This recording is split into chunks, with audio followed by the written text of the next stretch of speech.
ठीक है। सो अब आप क्या करेंगे, आप उसको एक स्टोरी बताएंगे। स्टोरी आप उसको क्या बताएंगे, आप बताएंगे कि सर आपने मुकेश अंबानी का नाम तो सुना होगा ना। वो बताएगा आपको सुना है या नहीं सुना। आपने बताना आपको पता है उन्होंने अपना करियर कैसे स्टार्ट किया था।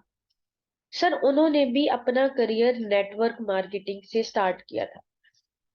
अब वो ना शुरू में पेट्रोल पंप पे काम किया करते थे, पेट्रोल भरा करते थे। तो एक दिन उन्होंने क्या देखा कि एक आदमी आता है वहां पर ना, ये लिखते जाए स्टोरी। एक आदमी आता है, वो वहां पर खिलौने बेचता है पेट्रोल पंप पे। वो डिफरेंट गाड़ियों के दरवाजे बजाता है और उन्हें कहता है खिलौने ले लो, खिलौने ले लो। इस तरह से ना डेली वो उसको देखा करते थे कि वो टॉयज बेच रहा है, खिलौने बेच रहा है। तो एक दिन मुकेश अंबानी उसके पास गए, उन्होंने उससे पूछा कि यार तुम क्या काम करते हो। उसने बताया कि साहब मैं ना खिलौने बेचता हूँ। तो उन्होंने कहा अच्छा, तो ये कितने का एक खिलौना तुम्हें पड़ता है और किस तरह से तुम काम करते हो। तो कितने का एक खिलौना बेचते हो, उसने कहा मैं 100 रुपए का बेचता हूँ। तो मुकेश अंबानी ने कहा कि नहीं, मुझे तुमसे खिलौने नहीं लेने, मुझे बताओ कि ये बिजनेस तुम किस तरह से करते हो, मैं ये काम करना चाहता हूँ। तो उस बंदे ने उनको बताया। अब इस कहानी को ना थोड़ा ट्विस्ट डाल के थोड़ा फनी आपने खुद ही कर लेना। उस बंदे ने बताया कि सर मैं ना 70 रुपए का, साहब मुझे 70 रुपए का खिलौना जो है ना फलां दुकान से मिलता है, 100 रुपए को मैं उसको बेच लेता हूँ।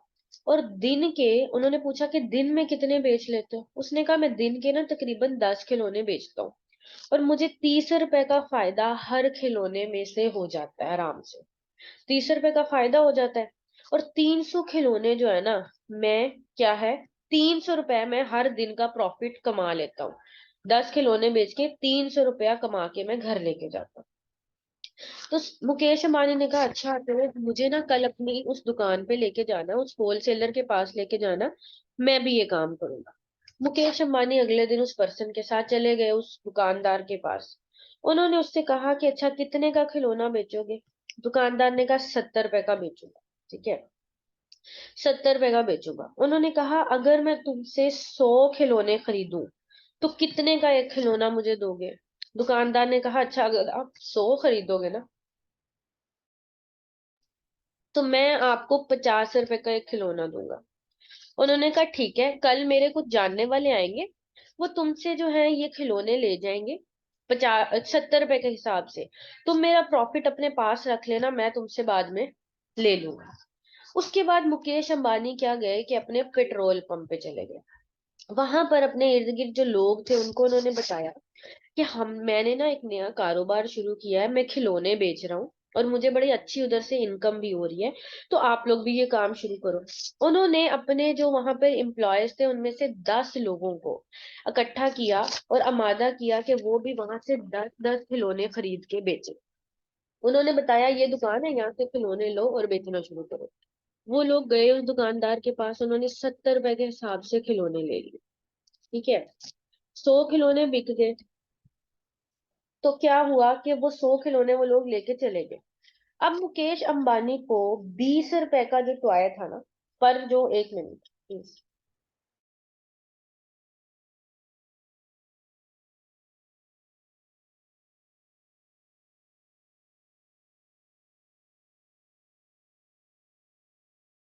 अच्छा, अब क्या हुआ कि मुकेश अंबानी को 20 रुपए हर टॉय से प्रॉफिट होने लग गया। ठीक है, और 200 रुपया वो डेली अर्न करने लग गए। ना उन्होंने खिलौने खुद खरीदे, ना उन्होंने खिलौने बनाए, उन्होंने जस्ट क्या है मिडल पर्सन बने और 200 रुपया उन्होंने अर्न किया। फिर क्या हुआ कि 60 जो है ना इस स्टोरी का पीडीएफ नहीं मिल सकता जी, आपको ये रट्टा ही लगाना पड़ेगा।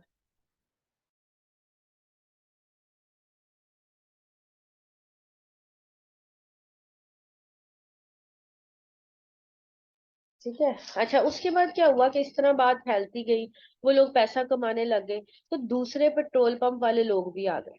तो मुकेश अंबानी के क्लाइंट्स बढ़ गए। उन्होंने क्या किया, 200 खिलौने बिकने लग गए। उन्होंने फिर होलसेलर से बात की कि अब मेरे लोग ज्यादा है, मुझे मजीद इसमें ना लेस करके दो। उसने कहा ठीक है, मैं 45 का आपको एक खिलौना बेचूंगा। अब 200 लोग खिलौने लेने लग गए। पर टॉय जो मुकेश अंबानी को प्रॉफिट होने लगा वो क्या होने लगा, 25 रुपए का। ठीक है। और वो एक दिन का 5,000 रुपया प्रॉफिट अर्न करने लगे। इस तरह से उन्होंने अपना बिजनेस को स्टार्ट किया। और फिर क्या है कि उन्होंने यहाँ से कंपनीज बनाई, वो ब्रांड बन गए, डिफरेंट शॉप्स बनाई, अपना सिस्टम उन्होंने रन किया। मुकेश अंबानी एक मिडिल पर्सन बने रहे। उन्हें ना प्रोडक्ट बनाने की टेंशन थी, ना खिलौने बनाने की टेंशन थी, ना उनके बिकने की टेंशन थी। उन्होंने बस क्या किया कि यहाँ की चीज को लेके वहां पर निकाल दिया। इसी को हम नेटवर्क मार्केटिंग कहते हैं। इसी को हम नेटवर्क मार्केटिंग कहते हैं। और आपको पता है सर, रिसेंटली ना मुकेश अंबानी की बेटी की शादी हुई थी। और वो इस टाइम इतने पावरफुल इंसान है कि उन्होंने अपनी शादी पे जो वेटर्स बुलाए थे ना, वो एक्टर्स बुलाए थे और वो वहां पे एज अ वेटर गए थे और उन्होंने बहुत सारे पैसे उनको पे किए थे अपनी बेटी की शादी पे सर्व करने के लिए। तो वो एक ब्रांड बन चुके हैं।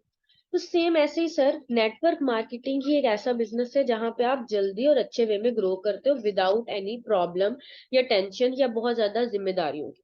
ठीक है सर, आज के दौर में ना दो ही लोग पैसा कमा रहे हैं। आज के दौर में, नहीं नहीं, ये बात सच्ची है, झूठ थोड़ी ना है। ये बात ठीक है, बिल्कुल ठीक है। काफी सारे एक्ट्रेस वहां पर वेटर बन के गए थे, उनको पे किया गया था ये, ठीक है। तो आज के दौर में ना दो ही लोग पैसा कमा रहे हैं, या सलाहकार या अदाकार। सलाहकार कौन है? जो कंसल्टेंट है। और अदाकार एक्ट्रेस वगैरह। तो सर, इन दोनों में से एक प्रोफेशन को आप चूज करते हो, फिर ही आप ग्रो कर सकते हो। और हम यहाँ पर एज अ बिजनेस कंसल्टेंट काम करके ग्रो करते हैं, मुकेश अंबानी की तरह। आपको प्रोडक्ट बनानी नहीं है, आपको प्रोडक्ट भेजनी नहीं है, आपको कंपनी बनानी नहीं है, आपको कंपनी भेजनी नहीं है, आपको जस्ट रिकमेंड करना है और गाइड करना है। ठीक हो गया? यहां तक क्लियर है आपको? ये स्टोरी ना एक अच्छे से वे में आप सुनाइएगा, थोड़ा इंटरेस्टिंग करके, थोड़ा सा एक्टिंग करके। पर्सन का इंटरेस्ट, जब आप कुछ इसमें हल्का सा फनी पॉइंट डालोगे, थोड़ी सी आवाजें निकाल के, थोड़ा सा सिस्टम करके, फिर उसको याद भी रहेगी, उसके दिमाग में भी बैठेगी। मैं आपको वैसे नहीं सुना पाई because I am feeling not so well, लेकिन आपने इसको अच्छे से प्रेजेंट कर देना है। अच्छा, उसके बाद हमने क्या करना है? फिर आपने उसको थोड़ा सा बता देना है कि सर, आज जो चीजें मैंने आपको सिखाई है ना, कल आपका इंटरव्यू होगा। और इंटरव्यू में बहुत कम लोग सेलेक्ट होते हैं। और वही लोग सेलेक्ट होते हैं जो वाकई इस बिजनेस को डिजर्व करते हैं, क्योंकि ये एक बहुत बड़ा बिजनेस है। हर बंदा इस बिजनेस को नहीं कर सकता। इंटरव्यू में आपसे वही पूछा जाएगा जो 2 दिन के सेशंस में आपको बताया गया, और आज मैंने भी आपको काफी चीजें रिवाइज करवा दी। मैं चाहता हूँ पर्सनली कि आप यहाँ पर इंटरव्यू क्लियर करो और ग्रो करो। मैं आपके ड्रीम्स, आपके गोल्स आप पूरे करो, यहीं से करो, और इंशाल्लाह हम मिलके अचीव करेंगे। मेरी टीम से ना मैं पर्सनली चाहता हूँ कि आप लाजमी सेलेक्ट हो। तो सर, इतने इंटरव्यू की टाइमिंग कल मैं आपको बताऊंगा, आपने चीजें रिवाइज कर लेनी है, रेडी रहना है, बेस्ट ऑफ लक, और अच्छे से आपने अपने इंटरव्यू की तैयारी करनी है सर, हारना नहीं। ठीक है? उसको इंटरव्यू की थोड़ी हाइप क्रिएट कर देनी है, साथ ही उसको कहना है सर, आपने ना मुझे अपने 5-5 गोल्स भी लिख के भेजने हैं, 5 short term goals, 5 family goals, 5 long term goals. ठीक है? गोल्स क्या होते हैं वो भी बताना है, वो उससे लिखवा लेने हैं, कल वो आपको भेजेगा तो नेक्स्ट डे आप उसकी गोल सेटिंग करोगे। अब अगले दिन इंटरव्यू की आपने उसको तैयारी करवाई होगी, सारा कुछ किया होगा, बस एक पर्सनली उसको बेस्ट ऑफ लक और ये वो ना इस तरह की बातें करनी है, उसको रेडी कर देना।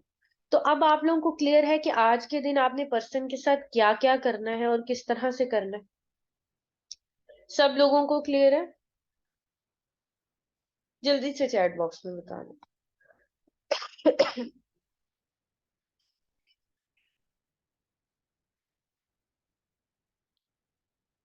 Okay okay, great. ठीक हो गया। Okay, perfect. Okay team, best of luck. आज ये सब चीजें आपने पर्सन पे अप्लाई करनी है, और इंशाल्लाह अच्छे से आज के दिन को भी आपने एक वैल्यूएबल डे बनाना है, पर्सन के लिए भी और अपने लिए भी। ठीक है? So best of luck.